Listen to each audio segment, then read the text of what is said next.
इनमें से कौन मूर्तिकार है? ठीक है, रामकिंकर बैज। देखते हैं दोस्तों, ये वाला इम्पोर्टेंट है। यहाँ कह रहा है रामकिंकर बैज की प्रसिद्ध कृति संथाल परिवार है।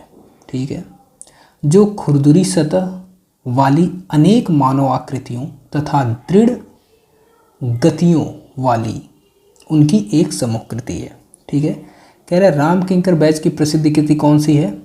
संथाल परिवार है, जो खुरदुरी सतह वाली अनेक मानव आकृतियों तथा दृढ़ गतियों वाली उनकी एक समूह कृति है। ठीक है, यहाँ कुछ महत्वपूर्ण तथ्य देखते हैं। रामकिंकर बैज के प्रमुख चित्र संथाल परिवार शीतकालीन मैदान कौन कौन से हैं? ठीक है, संथाल परिवार, शीतकालीन मैदान, मेघाच्छन्न संध्या, कृष्ण जन्म और निर्माण आदि हैं। ठीक है, रामकिंकर बैज की प्रमुख मूर्तियाँ गति संरचना, ठीक है, टैगोर की मुखाकृति और यक्ष यक्षिणी है, ये इंपॉर्टेंट है।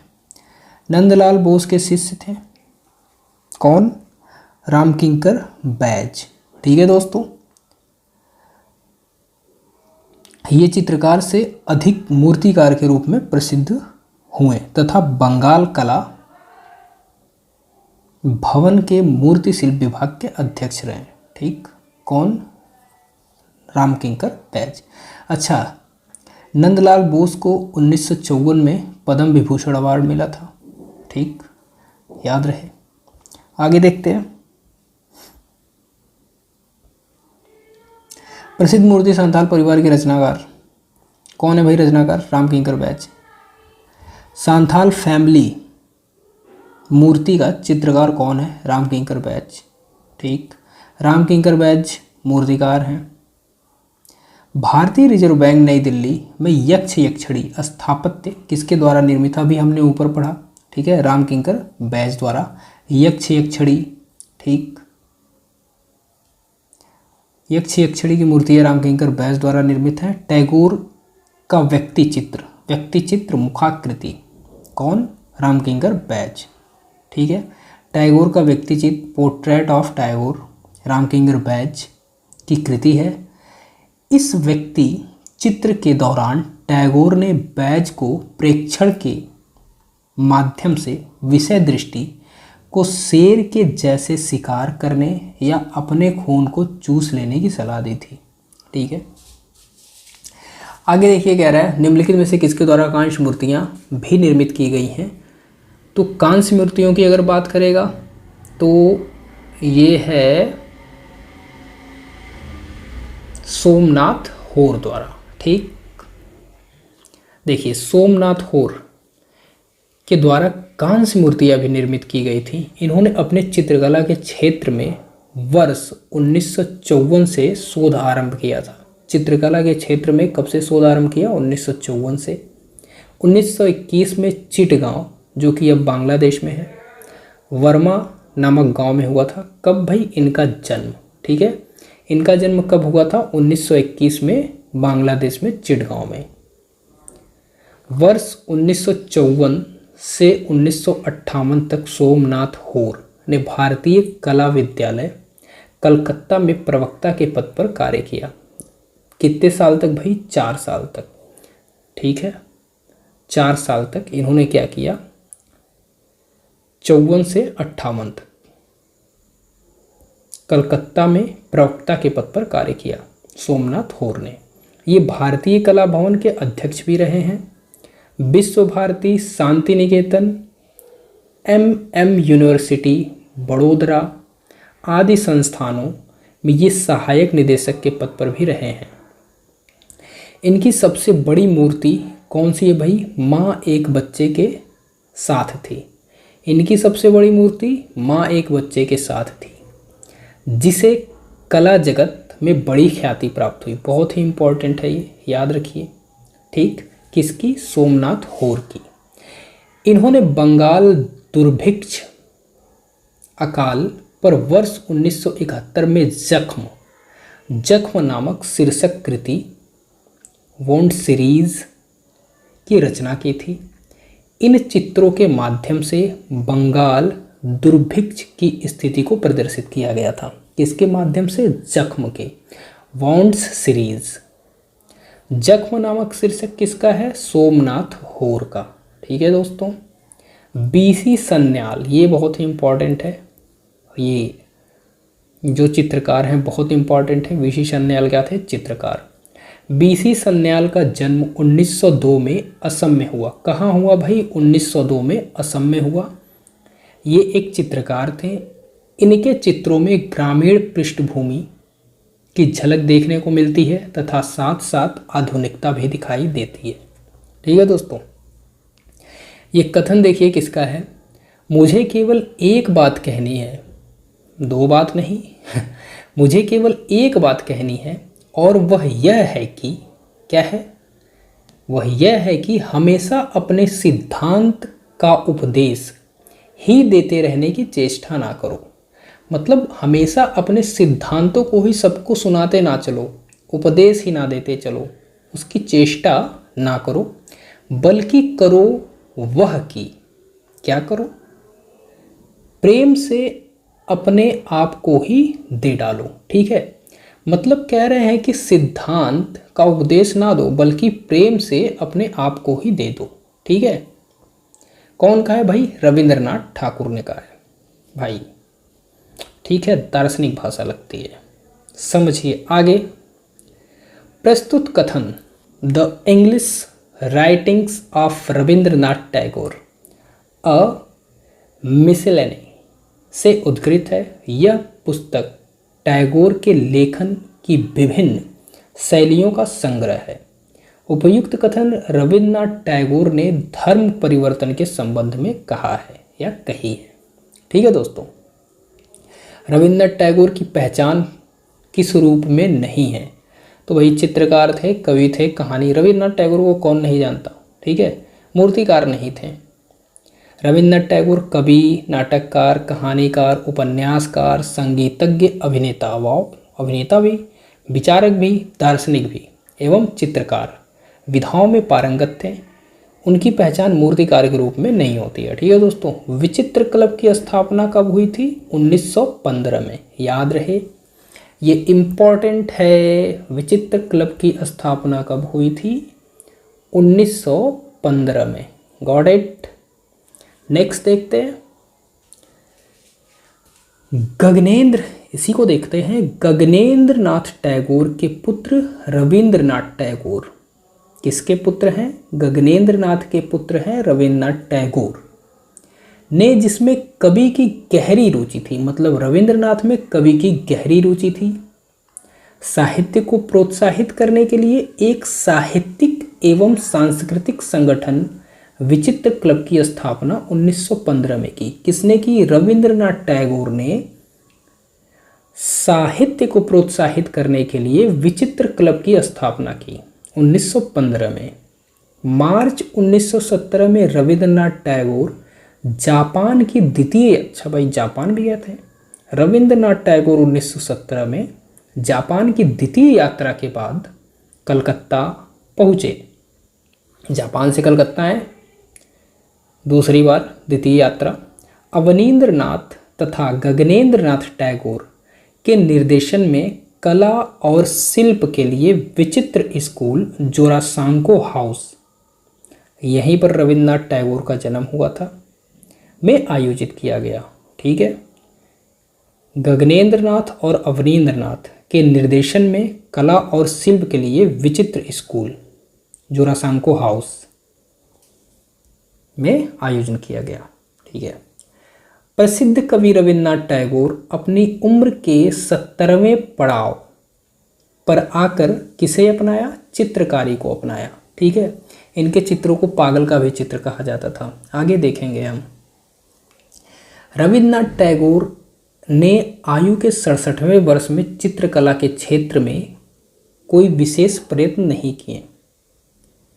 67 साल के हो गए थे तो भाई क्या विशेष प्रयत्न करेंगे, क्या नहीं करेंगे। तक चित्रकला के क्षेत्र में कोई विशेष प्रयत्न नहीं किए। वे विश्वविख्यात कवि बन चुके थे। वो पहले ही बहुत ज़्यादा फेमस हो चुके थे। ठीक है। गीतांजलि के लिए नोबेल पुरस्कार मिला था इनको, और ये पहले भारतीय थे जिन्होंने नोबेल पुरस्कार पाया था। लिखते समय शब्दों या पंक्तियों, ठीक है दोस्तों, लिखते समय शब्दों या पंक्तियों को रेखाओं से मिटाने पर जो कल्पित आकार बनता था, जैसे कोई बच्चे लिखते हैं या कोई भी लिखता है तो जब उसको इरेज करते हैं तो एक आकार बनने लगता है, तो उनको दिखने लगता है उसमें, ऐसा ही कुछ इनका दिमाग था। ठीक है, उनकी ओर ध्यान आकर्षित हुआ, ठीक है, आकृष्ट हुआ।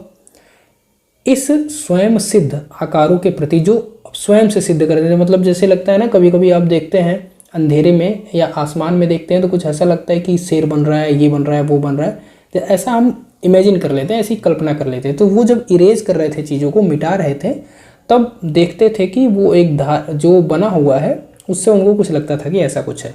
ठीक है, प्रति वो इतना मोहित हुए कि उन्होंने आकारों के विकास पर ध्यान दिया, मतलब जो आकार उनको दिख रहा था उसी का वो विकास करने लगे, विकास करके कुछ चित्र बना दे। ठीक है, वर्ष 1926 के करीब उन्होंने कपड़ों के टुकड़े या उंगलियों को स्याही में डुबोकर चित्रण करना शुरू कर दिया। ठीक है, समझ गए? हाँ, समझ ही गए होगे यार, क्या ही करना है ना। चलो आगे देख लेते हैं।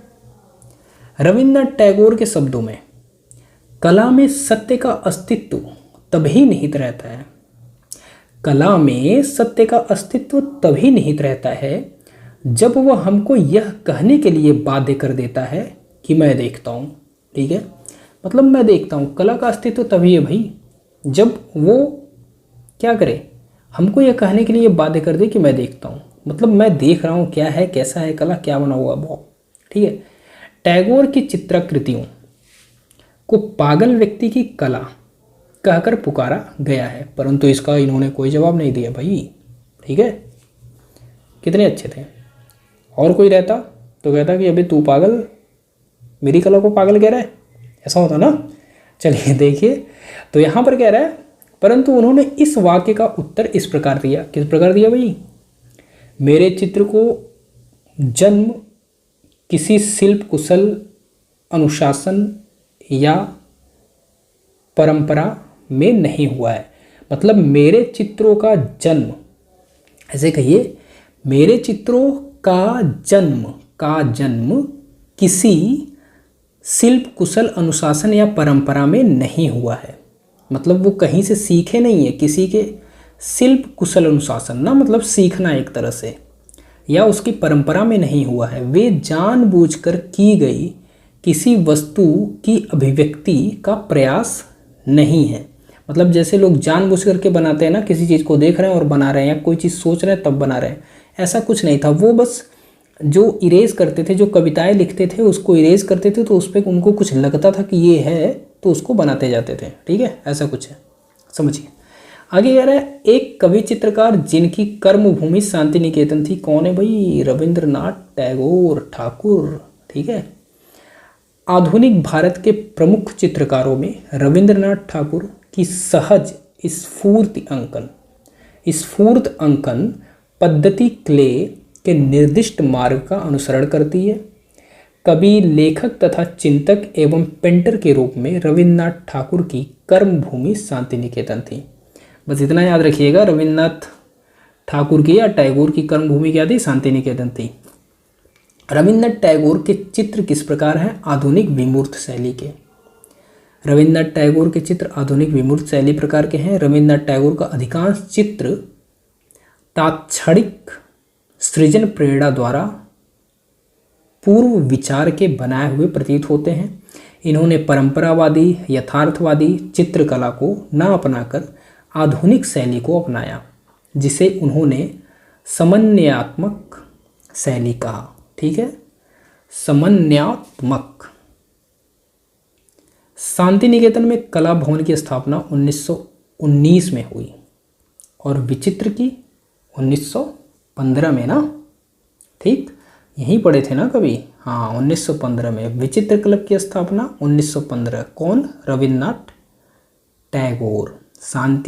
शांति निकेतन में जो कला भवन, उसकी स्थापना 1919 में। कौन? रविन्द्रनाथ टैगोर। वर्ष 1919 में शांति निकेतन के प्रांगण में विश्व भारती के कला भवन की स्थापना की। ठीक है, बंगाल शैली का विकास हुआ। शांति निकेतन के कला भवन में ही चित्रकला की बंगाल शैली का विकास हुआ। ठीक है दोस्तों, आगे देखते हैं। शांति निकेतन की स्थापना रविन्द्रनाथ टैगोर ने की। 1862 में महर्षि देवेंद्रनाथ टैगोर, कौन? रविन्द्रनाथ टैगोर के पिता, जब एक नाव में रायपुर की यात्रा कर रहे थे तो उस पार देख रहे थे धान के हरे भरे खेत और लाल मिट्टी, ये भूदृश्य दिखाई दिए। तब उन्होंने सोचा कि वहाँ पर पौधे लगाएंगे और एक छोटा सा घर बनाएंगे, कुटिया बनाएंगे। ठीक है, उन्होंने अपने इस घर को शांति निकेतन नाम दिया, जो बनाए नदी के उस पार, उसको शांति निकेतन नाम दिया। 1863 में यह एक आश्रम की स्थापना की, मतलब यहाँ एक आश्रम की स्थापना की जो ब्रह्मो समाज का प्रेरक बना। 1901 में रविन्द्रनाथ ने शांति निकेतन में एक स्कूल की स्थापना की, मतलब ब्रह्मचारी आश्रम के नाम से स्थापना की, एक स्कूल मॉडल की स्थापना की जो प्राचीन गुरुकुल पद्धति की तरह था। जैसे प्राचीन में गुरुकुल में लोगों को पढ़ाया जाता था, ऐसा ही था।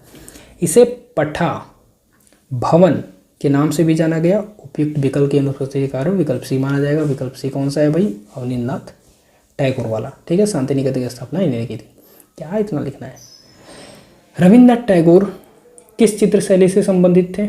ठीक है, अवध रविन्द्रनाथ, अभी ऊपर हमने पढ़ा आधुनिक, ठीक, इसमें कुछ नहीं, आधुनिक लगाओ। रविन्द्रनाथ टैगोर आधुनिक चित्रकला शैली से संबंधित थे। साहित्य के लिए नोबेल पुरस्कार 1913 में मिला गीतांजलि के लिए। रविन्द्रनाथ टैगोर 1861 से 1941 ईस्वी तक एक संपन्न बंगाली परिवार सम्मानित। रविन्द्रनाथ टैगोर को इतने में सम्मानित एक संपन्न बंगाली परिवार में पैदा हुए थे जो नोबेल पुरस्कार प्राप्त करने वाले प्रथम भारतीय थे। ठीक है दोस्तों, रविन्द्रनाथ टैगोर को आधुनिक भारत का प्रथम रचनात्मक चित्रकार माना गया है। आधुनिक भारत का प्रथम रचनात्मक चित्रकार, ये याद रहे। ठीक है, प्रथम रचनात्मक चित्रकार किसे माना गया है भाई? रविन्द्रनाथ टैगोर को। ठीक है दोस्तों, आगे देख लेते हैं। रविन्द्रनाथ टैगोर के चित्र किस शैली के हैं? आधुनिक शैली के, अभी हमने पढ़ा। ठीक है, नोबेल पुरस्कार किसे दिया गया? रविन्द्रनाथ टैगोर को। किसके लिए? गीतांजलि के लिए। ठीक है दोस्तों, तो आई होप चीज़ें समझ में आई होंगी।